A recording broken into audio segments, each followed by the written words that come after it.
Hey, what is up guys? This is Nishi from MST.TV here, back with another Market Watch episode. So the market has been quite slow recently. I think that Snake Eye Fiendsmith is basically solved and that's the best deck of the format. We're all just kind of waiting for a ban list to drop to see how the next format is going to look. Fortunately, however, we had some exciting stuff come up. The Malice deck is the big one. It's a new archetype coming out in Crossover Breakers. They're a cyberspace theme focused on banishing. They're actually going to be a big chunk of what we talk about today because they have caused a ton of different buyouts all across the market. We're also going to talk about a couple of other things as well, since we have the first couple of cards from Supreme Darkness revealed, and we'll gradually get more of that over the next few weeks. For now, however, it looks like we're going to have to wait until the ban list drops, probably either following or maybe even during YCS Sacramento this upcoming weekend. Let's get started.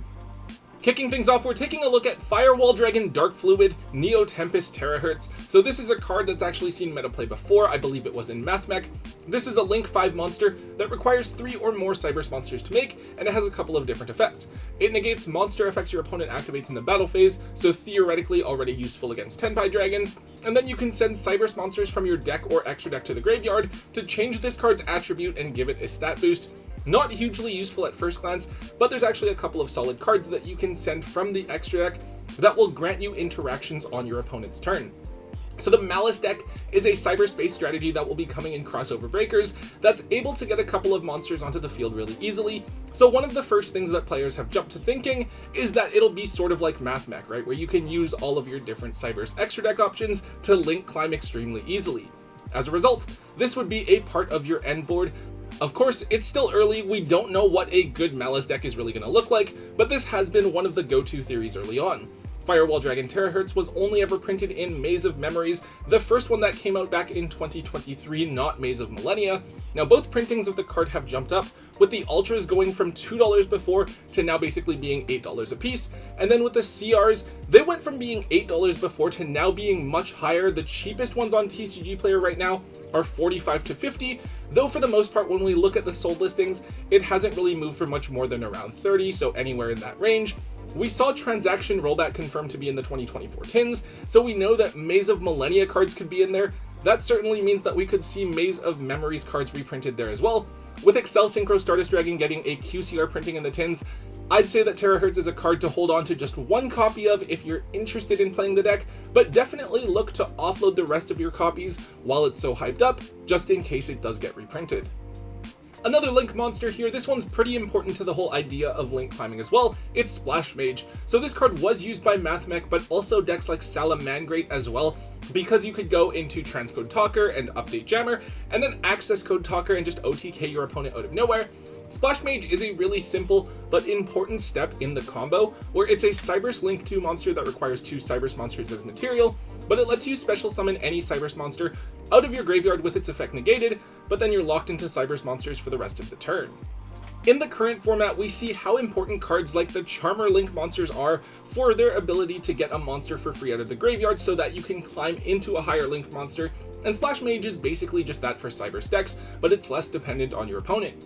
For Malice, this card will definitely be an important card, as the deck has 2 Link 3s and one of them can be made with 2 or more Link monsters, so this will be an important bridge piece if you can only get 2 monsters onto the field.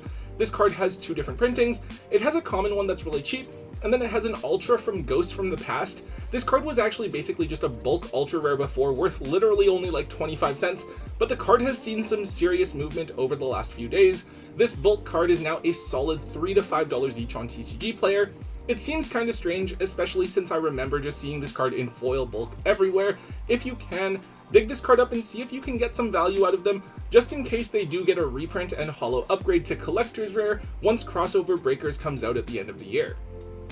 Up next, we have a pretty funny one. This is Drastic Draw. So this one has admittedly cooled down quite a bit, but on the day that Malice dropped, this card went pretty crazy. Drastic Draw lets you banish all monsters you control with a minimum of 2, and then lets you draw 3 cards, but you can only summon Cyberse monsters during the turn this card is activated.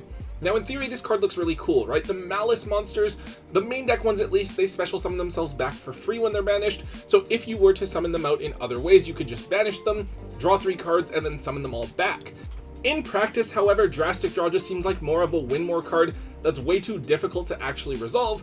If you try to, it'll probably get hit by Ash. but even aside from that, it seems difficult to get 2 of the Malice monsters onto the field without using their effects, but that would be the only way to do so where you get maximum value off of Drastic Draw.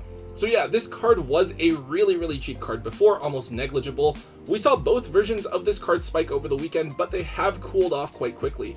The Ultras were up to like $10, but they're already back down to $2 to $3, while the Collector's Rares were as high as like $40, $50. They're now back down to between $20 and $25. This was a temporarily really hyped up card that probably won't see play, and on top of that, it should be reprinted in the 2024 tins as well, but it will probably be downgraded to like a common or rare or super or something.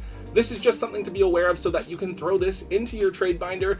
If you can find someone who actually wants to pick it up, I'd definitely try to move it as soon as possible. One other card for the Malice deck that we have to look at, it's CET Mining. Now this card is basically just a Rhoda for the Cybers monsters, but a bit more costly. You have to give up another card in your hand, but you can add any level 4 or lower Cybers monster from deck to hand. Now a lot of the Cybers cards are able to generate a ton of card advantage on their own, a lot of different 1-card combos, so even though this card is strictly speaking a neg-1, it's letting you get to a key card in your hand so that you can basically perform your full combo. So yeah, this is basically just a searcher for any of the Malice main deck monsters, so naturally it saw some movement once the Malice monsters were revealed. The original Secret Rares saw a huge spike. They're now between $25 and $30 each for a near mint copy now, and then with the Supers and Ultras, those are the other holo printing, they're around $3 to $4 each. The card does have a couple of different rare and common printings, so it's pretty easy to just get a cheap version to play with if that's all you're after. It's really weird, I could have sworn that this card got a collector's rare printing at one point, I guess not. Anyways, with all of the different cards getting QCR upgrades in the tins and then the quarter century Bonanza set, I feel like CET Mining would really be something that's deserving of a spot in one of those sets. At the same time, Rarity Collection has definitely shown us that Secret Rares are no longer a safe, high rarity option to hold onto and expect a ton of value to be retained, as even something like Original Ash Blossom has really fallen in price. That said, I would move the Secret Rares if you do have them in that high rarity and just play with one of the more budget options until the card gets a certain type of luxury rare printing in the near future. Alright, moving on to some of the other stuff now, we next have Dark Fusion. So this card is actually something we've seen a bit of over the last few weeks. At first, players were teching it into Infernoid to make sure that their new fusion monster couldn't be targeted. After that, we saw it alongside a Dusted Gold and Sinister Necrom in the Chimera deck as well. Now, just a couple of days ago, we had Evil Hero support confirmed for a couple of core sets from now. The one after Rage of the Abyss, which is called Supreme Darkness. Now, I don't know if the new cards are amazing or they're going to make it top tier, but it almost doesn't matter because they're heroes and they're going to be popular anyways. I believe that Dark Fusion is just a one-of with the new cards. There's an objectively better new card called Dark Contact, which basically lets you fuse from your field, graveyard, or banish pile, but lets the fusion summon be treated as if it were performed by Dark Fusion, but I guess having the one teched copy of Dark Fusion is cool too. Of course, hero players want their cards in max rarity, so we've seen the 2 holo versions of Dark Fusion bought out. The secrets from the Speed Duel set are between $20 and $25, while the Ultras from Legendary Collection Generation X are just under $20 each. The card has a ton of different common printings available as well, so no need to go crazy here if you don't need to.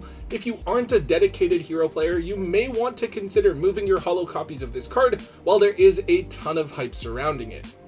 So this one's I guess a fun one. It's an old card called Dra Connection. It basically lets you trade a dragon monster in your hand for another dragon of the same level from your deck. Now this card's been around for quite a long time, but despite it possibly being used by a couple of different decks, it's literally never seen any sort of meta relevance. The neg one just really kind of sucks and makes it very difficult to justify playing this card. So when we look at today's format, the only place I can really think of possibly using this card is in Tenpai Dragons. Theoretically, you could put Genroku back into the deck so that you can search it out and Poplar summon it after, and in exchange you get a copy of Pydra, since Pydra and Genroku have the same level, and Pydra's obviously a very good card in Tenpai Dragons. However, I haven't seen a single list or anything actually running Dra Connection, so I don't know if it's something that someone just randomly tried to hype up, or what exactly. At any rate, we've only seen a very small bump up in the price of Dra Connection. The card was only ever printed in Galactic Overlord, so quite a few years ago. The Ultimate Rare printing is up to $4 to $5, while the Ultras are at $2 to $3 each. This used to be one of those cards that was basically just like $1 Ultimate Rare, so it was probably quite easy to overlook. If you guys have seen anything and know of a more concrete reason for this card starting to trend upwards, make sure you let us know down in the comment section.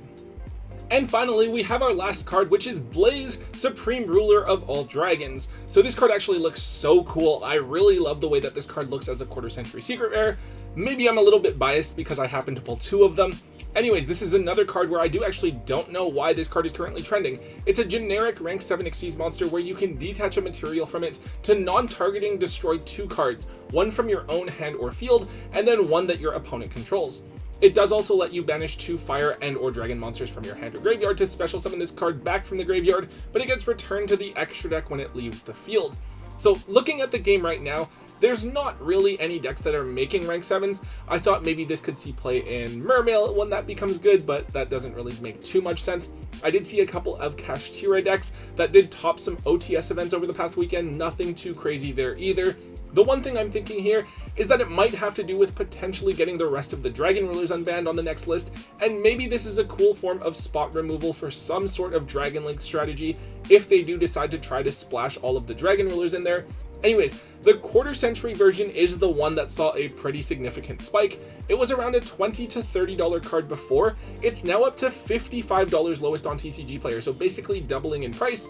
This secret rare hasn't seen too much movement. It's still a $2 to $3 secret rare from Terminal Revenge, though it was short printed, so it is still something that's worth keeping an eye on. If you guys do know about why the quarter century version of this card was targeted for a buyout, make sure you let us know down in the comment section as well.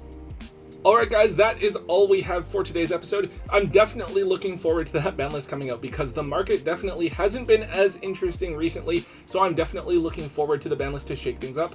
One other thing is that I will be at YCS Sacramento this weekend. I'll be doing the blog coverage for Konami as well, so hopefully I'll get to see some of you guys there. Anyways, if you did enjoy today's episode, make sure you let me know by hitting that thumbs up button. Make sure you leave a comment in the comment section down below. Hit subscribe if you haven't already, and until next time guys, don't forget to hold on to your MST.TV.